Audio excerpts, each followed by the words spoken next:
안녕하세요. 보도부의 이슈 스케치 보이스의 김지원 기자, 김서영 기자입니다.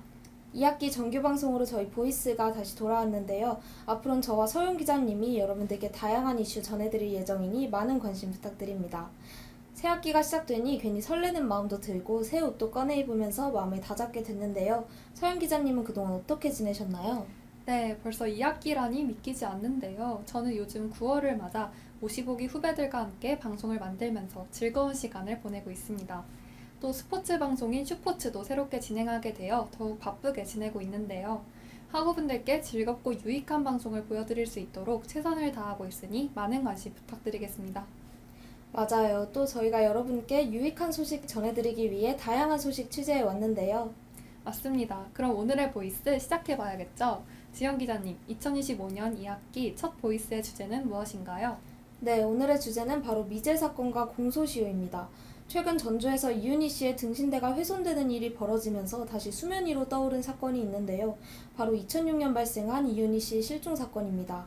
맞아요. 오늘은 이윤희 씨 실종 사건을 중심으로 아직 풀리지 않은 과제를 돌아보고 함께 공소시효 제도가 우리 사회에서 어떤 의미를 지니는지도 살펴보려고 합니다. 네, 현재까지 실종자 가족의 진실규명 요구가 이어지고 있고 경찰은 재수사와 포렌식 확대 등 조치를 진행한 바 있는데요. 오늘은 이 사건과 함께 우리나라 공소시효 제도까지 사건 브리핑을 통해 알아보겠습니다. 사건은 2006년 6월 6일로 거슬러 올라갑니다. 당시 전북대학교 수의대 4학년이었던 이윤희 씨는 전날 종강 모임을 마치고 새벽 2시 30분경 자취방으로 돌아온 뒤 컴퓨터에서 성추행 등을 약 3분간 검색했고 PC 전원이 꺼진 기록을 남긴 뒤 행방이 묘연해졌습니다. 이후 정확한 동선은 확인되지 않았습니다. 경찰은 대대적인 수색에 나섰지만 자취방 근처와 생활 반경에서 결정적 단서를 확보하지 못했습니다. 실종 전 이윤희 씨는 소매치기로 휴대전화를 도난당한 상태였고 실종 후 원룸 역시 친구들이 청소를 하면서 현장 보존이 충분히 이뤄지지 못했다는 아쉬움이 남았었는데요. 또한 가족이 확인한 컴퓨터 기록에 성추행 등의 검색 흔적이 남아있었지만 이를 범죄 단서로 연결할 결정적 증거는 부족했습니다. 결국 사건은 큰 진전을 보지 못한 채 미제로 남게 되었습니다. 맞습니다. 당시 수사 과정에서 초기 대응의 한계도 드러났는데요. 성인 실종 사건은 아동 실종과 달리 즉각적인 수사가 어려워 중요한 초기 단서를 놓쳤다는 지적이 있었습니다. 실종자 가족은 바로 이 점을 문제 삼으며 성인 실종 사건에도 아동 실종처럼 신속한 수사가 필요하다며 성인 실종법, 이른바 이윤희법 제정 필요성에 대한 논의도 이어졌습니다. 네, 시간이 흘러 사건은 장기 미제로 남았지만 최근 들어 다시 주목받고 있습니다. 2024년 전북경찰은 사건 기록을 재검토하면서 국가수사본부에 컴퓨터 포렌식을 의뢰했고 수사 인력을 3명에서 7명으로 늘려 재수사에 착수했습니다. 이는 오랫동안 멈춰있던 수사에 새로운 실마리를 찾기 위한 조치였습니다. 네, 아버지 이동세 씨가 전주 완산경찰서 앞에서 1인 시위를 열고 당시 동기 A씨와 경찰을 고소하며 사건의 진실규명을 강하게 요구했습니다. 이어 올해 8월엔 전주에 설치된 이윤희 씨 등신대가 훼손되는 사건이 발생했고 같은 학과 출신 40대 A씨가 재물손괴 혐의로 검찰에 송치됐습니다. 네, 현재까지 이윤희 씨의 행방은 확인되지 않았지만 경찰은 여전히 사건을 재검토하며 수사를 이어가고 있습니다. 실종 19년이 지난 지금도 실종자 가족은 거리에서 딸의 이름을 외치며 진실을 요구하고 있고 사건을 기억하려는 사회적 관심 역시 이어지고 있습니다. 이번에는 꼭 단서가 밝혀져 진실 규명으로 이어지길 기대합니다.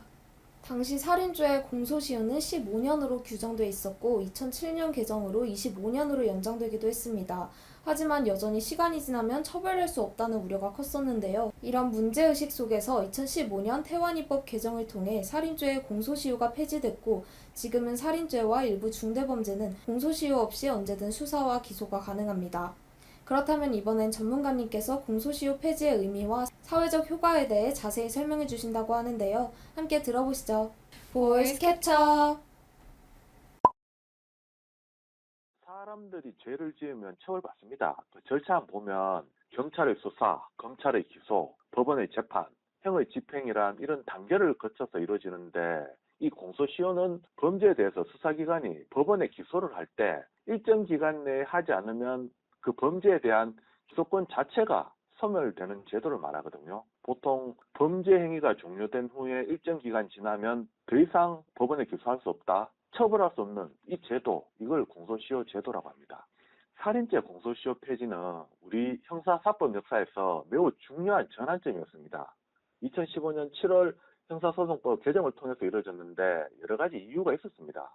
가장 큰 것이 이 살인죄 공소시효에 대한 국민적 공분과 정의 실현에 대한 강력한 요구 때문이었습니다.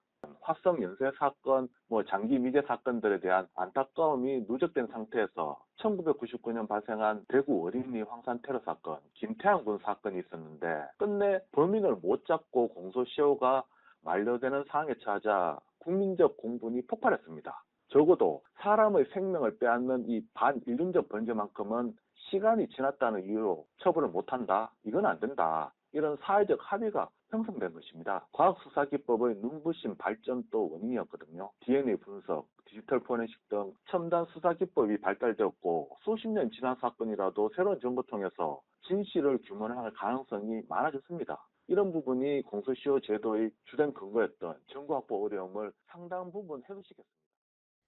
장기 미제 사건은 단순히 한 개인의 문제가 아니라 사회 전체에 깊은 상처를 남깁니다. 이윤희 씨 사건처럼 오랜 시간 풀리지 않은 실종은 가족에게 끝없는 고통을 주고 기존 제도의 한계를 드러내기도 하는데요. 그래서 공소시효 폐지와 같은 법적 장치가 마련된 점은 의미가 크고 성인 실종 대응 제도 역시 사회적으로 꾸준히 논의되고 있습니다. 맞아요. 하루가 다르게 바뀌는 사회 속에서 실종자 가족들이 더는 혼자 아픔을 감당하지 않도록 제도적, 사회적 뒷받침을 고민하는 움직임이 필요할 것으로 보입니다. 초기부터 신속한 수사 체계를 마련하고 사회가 끝까지 관심을 기울여야 한다는 점에서 이번 사건은 많은 것을 시사해주는 것 같습니다. 네, 이번 보이스는 2006년 전북대 수의대생 이윤희 씨 실종 사건을 중심으로 이야기 나눠봤습니다.